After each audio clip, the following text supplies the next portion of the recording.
Baby never say goodbye.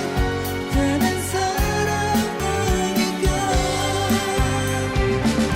영원히 지금이잖아.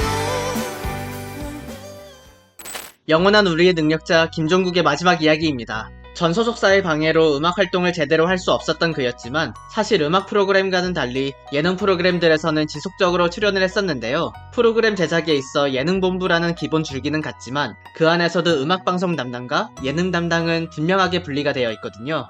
그래서 김종국은 계속해서 다양한 예능 프로그램에 나가 활약을 하게 되는데 이때 향후 20년 이상을 같이 하게 될 예능 MC 유재석을 만날 수 있었을 뿐만 아니라 TV에서 꾸준히 보이며 대중들에게도 잊혀지지 않을 수 있었습니다. 우리 요즘 그 한참 근육 산매경에 빠져 있는 스타서바이벌 도구동락 최종 생존자는 김종국 씨가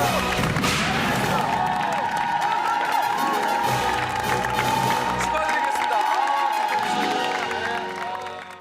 다만 예능에서의 활약과는 별개로 그는 여전히 쉽지 않은 시간을 보내고 있었는데요. 당시 새롭게 이적한 기획사도 김종국을 적극적으로 도와주기는커녕 오히려 부도를 맞게 되며 김종국은 2003년부터 한동안 소속사도 없이 활동을 하게 되었던 겁니다.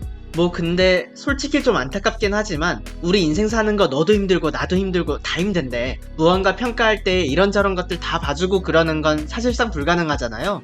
이게 1차적으로는 결과가 우선인 건 슬프지만 사실입니다. 결국 가수 김종국의 경우에도 우울한 상황과는 별개로 본인의 커리어를 부활시키기 위한 분명한 성과가 필요했는데요. 이때 그가 도전했던 것이 무엇이냐? 바로 발라드 가수로의 변신이었습니다. 그는 부끄러운 일이긴 하나 과거에는 가사의 의미도 모르고 그냥 노래를 불렀다고 할 정도로 마치 기계처럼 노래를 불렀었지만 이때부터는 감정 전달을 하기 위한 노력을 시작하며 가사 하나하나에 집중하기 위한 연습을 수개월간 했었다고 합니다. 그리고 이 노력 끝에 그는 약 2년 6개월 만에 본인의 정규 2집을 들고 컴백하게 됩니다. 사랑했었어. 너는 바로 내 삶의 전부였었어. Never leave. I can't leave your love. 난 자신 있어. 너도 잘 알잖아. 나만큼 사랑할 순 없어. 지금 들려드린 이 노래가 해당 앨범의 타이틀곡으로 지상파 음악방송에서는 최고 순위 3위까지 오르는 모습을 보여줍니다. 음원 성적도 굳이 따지면 꽤 좋았다고 하더라고요. 다만 적당히 좋은 성적이 아닌 1위 가수의 모습을 보여준 건 결코 아니었습니다. 이러던 와중에 그는 2집을 내고 얼마 안 되어서 한국의 유명 음악 프로그램이었던 윤도현의 러브레터에 나가게 되는데요. 그런데 이때 하필 촬영 전날에 축구를 하다 다리를 다치게 됩니다. 그래서 이날 무대를 보면 터보 시절의 댄스곡도 가만히 서서 부르는 모습이었는데요. 현장의 차분한 분위기도 그렇고 이왕 다리도 다쳤겠다 새롭게 내놓은 2집 노래들 가운데 발라드를 한 곡 골라서 부르게 되니 이 곡은 2004년 각종 음원 사이트에서 연간 차트 1위를 차지하게 되는 노래 바로 한남자였습니다. 한 남자가 있어. 널 너무 사랑하. 또 만 번쯤 주스려 보지만 알아 나 하고 싶은데 한 여자가 다리를 다치는 바람에 보여드린 것처럼 임시방편으로 관객석 쪽에 앉아서 노래를 부른 상황이었는데 이게 오히려 이 노래와 가수 김종국을 더욱 돋보이게 만드는 신의 한 수가 되어버립니다. 누군가 말하길 원래 예술이 실수에서 시작이 된다라고 하더니만 이 무대가 딱 그 말에 맞는 예시였고 이 방송 다음날부터 난리가 났던 거죠. 이때부터 그는 지상파 음악방송 솔로 첫 1위를 비롯해서 당시에 핸드폰 벨소리 혹은 컬러링이라고 했죠. 이 부문 디지털 음원 다운로드 연간 차트 1위를 그리고 개인 SNS의 시초였던 싸이월드에서도 연간 차트 1위를 차지하는 등 음원 부문에서 절대 강자의 모습을 보여주게 됩니다. 한편 이 한남자라는 노래에도 숨겨진 비하인드가 하나 있었으니 이 노래의 주인은 사실 김종국이 아닌 김범수였습니다. 그래서 원래 김종국에게 한남자라는 노래를 들려준 건 오로지 발라드를 연습시키기 위한 거였고 김종국은 한남자 노래 한 곡으로 3-4개월 노래 연습만 주구장창 하게 됩니다. 그런데 이후 김범수가 이 노래를 부르지 않게 되면서 김종국이 대신 부르게 되었던 거죠. 결국 이 2집의 극적인 성공을 통해 그는 다시금 전성기를 맞이할 수 있었는데요. 그렇지만 당시 김종국에게 있어 이 2집은 3집을 내기 이전에 한번 거쳐가는 앨범이었던 모양입니다. 너무 거만한 발언인 것 같아 이후 별다른 성과가 없었다면 저도 여기서 태클을 걸겠지만 다음에 나온 그의 3집은 김종국 가수 커리어를 통틀어 정말 최고의 명반으로 나오게 됩니다.